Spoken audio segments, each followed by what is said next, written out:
Fagtorvet er bygningens pulserende hjerte og er omdrejningspunktet for skolens forskellige klynger.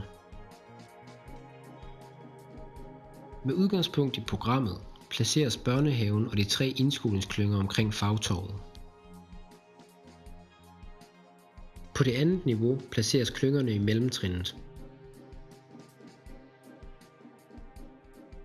På det sidste niveau placeres de 3 udskolingsklynger stadigvæk med Fagtorvet som omdrejningspunkt. Bygningen placeres på hjørnet af grunden ud for Ingerslevs Boulevard og Sankt Annagade. Herefter tilpasses bygningen til grunden ved at den strækkes ud mod de 2 gader, så der skabes et større udendørsareal omkring bygningen.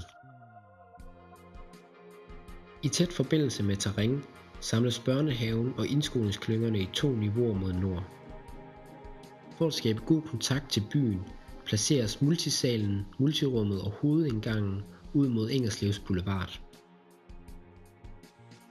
På hjørnet af de 2 gader skabes hermed et dobbelthøj uderum, som bliver ankomsten til bygningen. Der skabes herefter terrasser til alle klyngerne ved at forskyde samtlige niveauer ud i haverummet. Terrasserne bliver herved en udvidelse af udendørsarealerne. Bygningens udformning skaber en oplagt mulighed for at bevare en af de eksisterende bygninger på grunden, som eksempelvis vil kunne benyttes som beboerhus til kvarteret. Omkring bygningen skabes 3 forskellige byrum. Mod nord er der haven, mod øst den almindelige bygade, og mod syd skabes et rum på Ingerslevs Boulevard, som sammen med skolen og sportsanlægget skaber et nyt dynamisk byrum.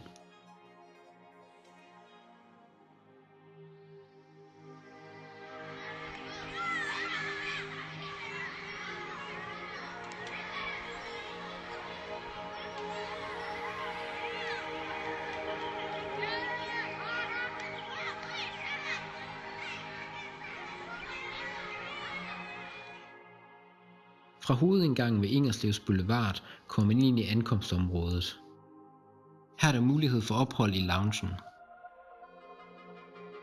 Til højre for ankomsten ligger administrationen, og fortsætter man lige ud, kommer man til Fagtorvet, som strækker sig op igennem bygningen og forbinder alle skolens klynger. I stuen ligger børnehaven og den ene indskolingsklynge. Til venstre for ankomsten ligger multirummet, som kan rumme mange forskellige aktiviteter.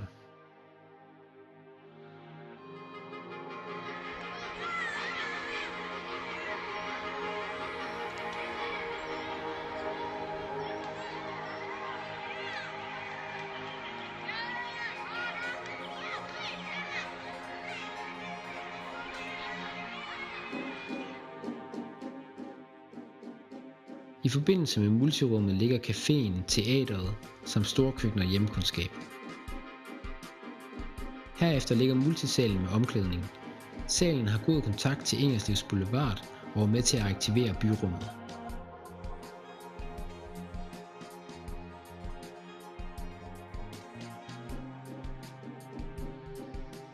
På første sal ligger resten af indskolingen, som forbindes med stueetagen gennem det fælles fagtorv og den store opholdstrappe.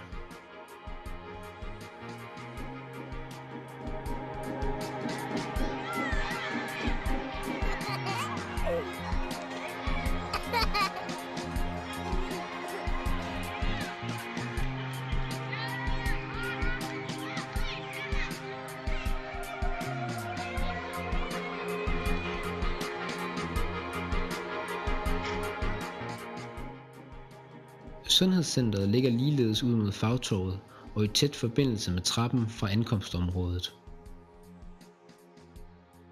Herefter ligger personaleafsnittet for børnehaven og indskolingspersonalet. Ud mod det dobbelthøje multirum ligger ungdomsskolen, som har sin egen indgang fra haven.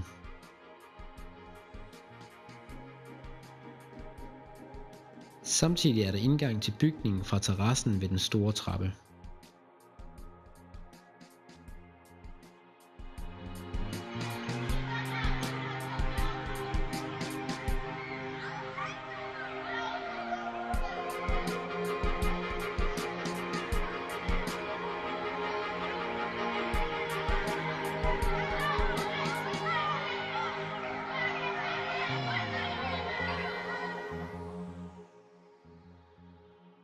På anden sal ligger de 4 klynger i mellemtrinnet.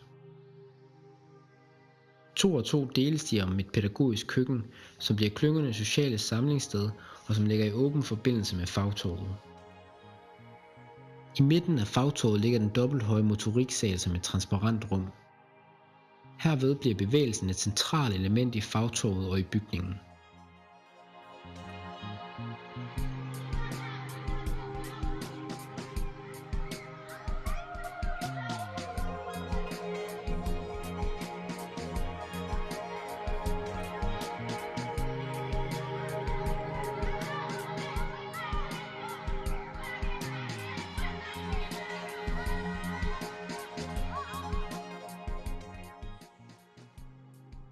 I forbindelse med fagtorvet ligger det pædagogiske læringscenter og hæfter sig på den primære trappeforbindelse op igennem bygningen. Herefter ligger personaleafsnittet for mellemtrinnets personale ligeledes ud til fagtorvet. På 3. sal ligger udskolingsklyngerne. På samme måde som ved mellemtrinnet ligger der pædagogiske køkkener i forbindelse med udskolingsklyngerne og i åben forbindelse med fagtorvet. I midten af fagtorvet ligger bevægelsessalen til boldspil og dans. På samme måde som ved motoriksalen på etagen under, er dette et transparent rum. Til sidst ligger personaleafsnittet for udskolingens personale.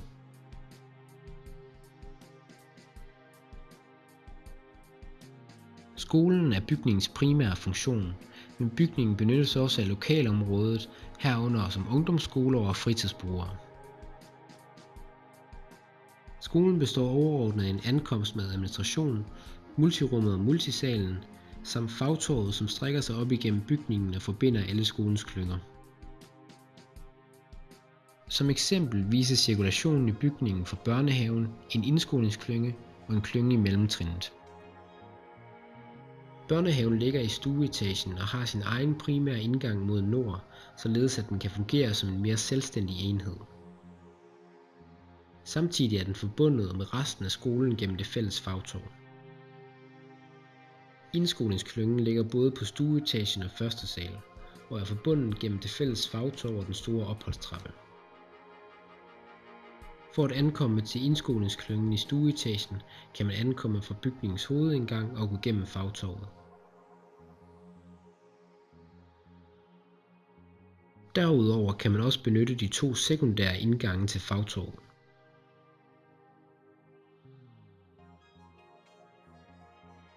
Til sidst er det muligt at komme til indskolingsklyngen gennem deres egen sekundære indgang, som ligger i forbindelse med trappe og garderobe.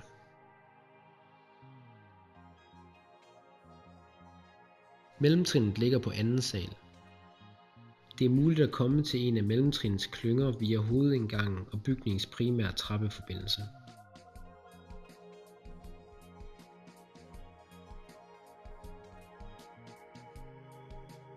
Derudover vil det være muligt at benytte det udvendige trappeforløb op ad bygningen og ankomme via terrassen.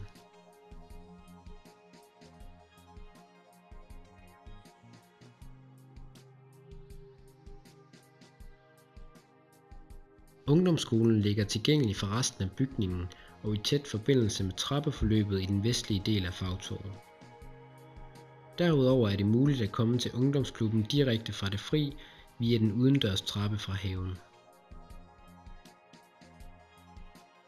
Udover skolefunktionen vil det være muligt for fritidsbrugere og lokalområdet at benytte bygningen til forskellige aktiviteter. Bygningen kan derfor nemt opdeles i forskellige delafsnit. Multisalen vil kunne sektioneres som en selvstændig del.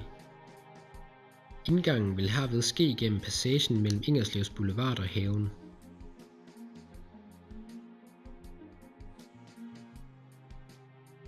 Multirummet kan ligeledes sektioneres som en selvstændig del sammen med enten teateret, storkøkkenet eller multisalen.